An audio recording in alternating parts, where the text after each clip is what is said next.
Acaba çocuğumuzun bıkkınlığının bir sebebi deriden kaynaklanıyor mu? Beklemek çok büyük bir eksiklik olabileceğini söylüyor.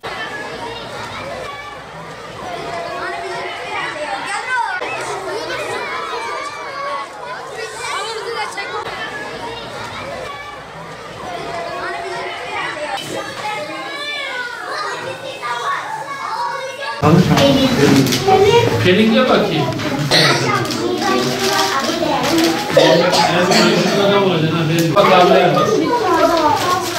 Gelin bakayım şöyle. Daha 4 ayda 5 ayda bu karneler bizim her şeyimizi gösterir. Öğretmenlik İyi, çok iyi. Çalışacağım da çalışacağım. Biraz gezerim. Türkçe, matematik, insan hakları, fen, sosyal, trafik. En çok fende. Çok iyi. İyi. Dersimi çalışacağım.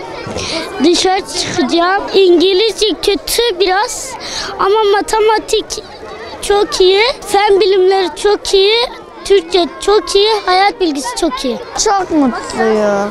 İlk dönemde Türkçe gördüm, matematik, İngilizce. En çok matematik seviyorum. Matematik soru çözüyoruz. Problem. En çok İngilizce'de zorlanıyorum. 15 tatilde ödevlerimi yapacağım, test çözeceğim. Vallahi çalışacağız, ne yapacağız? Tatile falan gideriz. Ödev yapacağız. En çok zorlandığım matematik, en sevdiğim ders de Türkçe. Zorlandığım çarpma. 15 tatilde matematiğe çalışacağım. Çarpmayı ezberleyeceğim. Türkçe'de de mesela nasıl diyeyim, şiirleri çok seviyorum. Şiirleri çok seviyorum.